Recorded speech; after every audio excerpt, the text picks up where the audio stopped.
So the first thing is there's nothing wrong with being positive. It's actually quite helpful.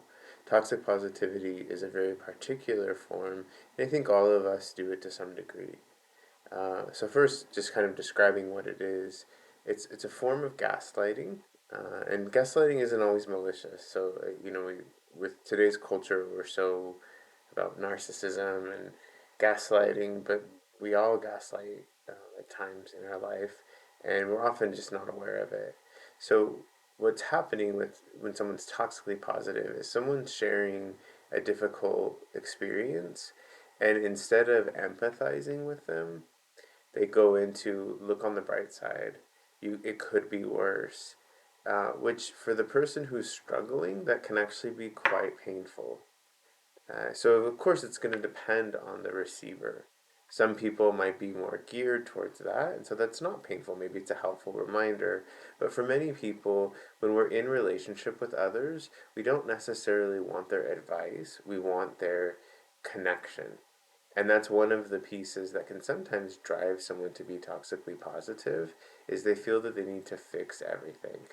And they feel that they need to have some kind of control. Or if we're not comfortable with our own emotions, we can actually become quite irritated by other people's negativity and want to make them shut up, basically, in a more blunt way. So, some of the signs of being toxically positive, whether this is how you relate to others or how you relate to yourself, or that you are constantly reciting positive quotes, even in really, really difficult situations. Um, and that can, again, we need to check with the person we're talking to. What do they need? Do they want advice or do they want to just be heard? Some other things are we ignore our own problems.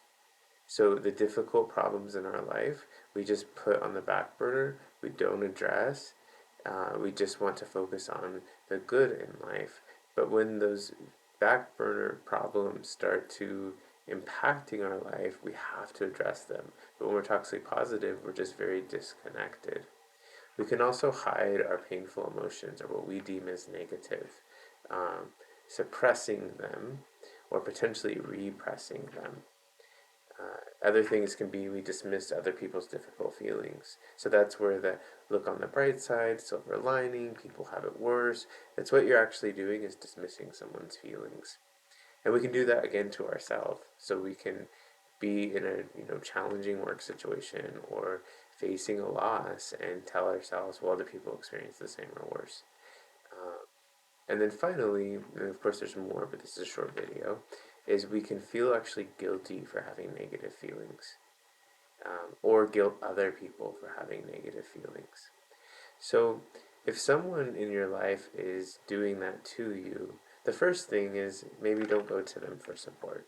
So, sometimes we have people in our life who mean well, but are not great supports, and we need to stop showing up and then getting frustrated with them.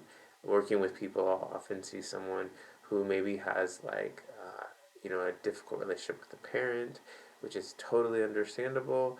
But what they'll do is they'll continue to go to that parent who's consistently not shown up and then be very wounded every time. So we need to also take care of ourselves. We can't control other people or what they say or what they do, but we can control our interactions. If someone in our life is toxically positive, the first thing is just to acknowledge, I know that you're trying to help me. So instead of going into, you're toxically positive, I probably wouldn't even tell them that. I would just let them know, I know you're trying to help me. I really appreciate it. But then talk about what it's like when they say those kinds of things, how that actually impacts you. Because many people who um, lack insight into others. So I've even had therapists that I've worked with that will say, I don't understand why they feel that way. They just need to get over it. So it's not like people, even in helping professions, necessarily have a lot of empathy. So sometimes letting someone know that that's impacting you can actually give them insight because maybe they don't understand. I remember one time working with a lot of therapists, and someone said multiple times, I don't understand why they feel that way. Um, And that's, fair, but that shows maybe a lack of insight, and a lack of empathy. Again, doesn't mean you're a bad person. Many of us lack insight and empathy, and we're very kind people. So just setting those boundaries with the person, and then of course, if they don't respect it, then it might be not the person that you go to for support.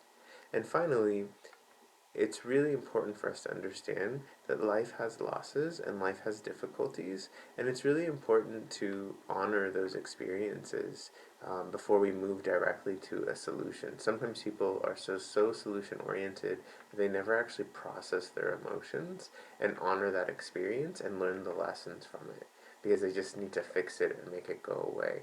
So hold off on doing that, if you find yourself, struggling emotionally and not really understanding where it's coming from. So thank you.